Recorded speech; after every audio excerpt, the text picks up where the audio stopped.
যারা আন্দোলনে অভ্যুত্থানে সক্রিয় ছিলেন তাদের ভূমিকাকে বারবার আমাদের স্মৃতির আয়নায় দেখার মাধ্যমে আমরা নিজেদেরকে মনে করিয়ে দিতে চাই যে আমাদের দায়িত্ব কী ছিল, আমাদের প্রজন্মের দায়িত্ব কী ছিল, বাংলাদেশের সাধারণ নাগরিক হিসাবে আমাদের দায়িত্ব কী ছিল। আমরা মূলত আমাদের নিজেদের দায়িত্বকে মনে করিয়ে দেওয়ার জন্যই আমরা আসলে শহীদদের স্মরণ করি এবং শহীদদের যেই হিরোইজম, বীরত্ব, শৌর্য, সেটাকে আমরা আমাদের পাথেয় হিসাবে নিই যে আমরা যদি আবারও এই পরিস্থিতির মুখোমুখি হই, আমরা যদি আবারও ফেসিবাদী শাসনের মুখোমুখি হই, তাহলে যেন আমরা আবার তাদের প্রেরণা অনুসরণ করে লড়াই করতে পারি।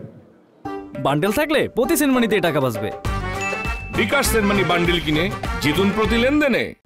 তো এই জন্যই আমাদের শহীদদের, আমাদের লড়াইয়ের এবং আমাদের দীর্ঘ দশকব্যাপী আমাদের শুধু ছাত্র নয় বরং সব রাজনৈতিক দল এবং সব রাজনৈতিক পক্ষ গোষ্ঠীর যেই লড়াই ছিল সেটাকে স্মরণ করে দেওয়ার জন্য এবং নিজেদের আগামী দায়িত্ব আবারও নিজেদের যাতে বিস্তৃত না হয় সেই জন্য আমরা বারবার শহীদদেরকে স্মরণ করব।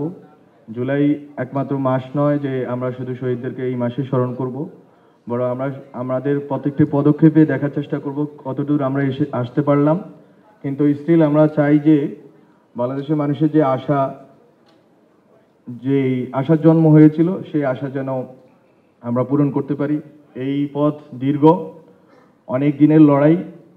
আমরা মনে করি না 1 বছর 2 বছরের মধ্যে এই লড়াইয়ের ফসল আমরা পাবো, কিন্তু আমরা যদি লেগে থাকতে পারি এবং শহীদদের প্রেরণা অনুসরণ করতে পারি, আমরা আশা করি বাংলাদেশকে একটি গণতান্ত্রিক এবং সর্বজনের সকলের রাষ্ট্র বানাতে পারবো, সকলের নাগরিক অধিকার রক্ষার একটি রাষ্ট্র বানাতে পারবো।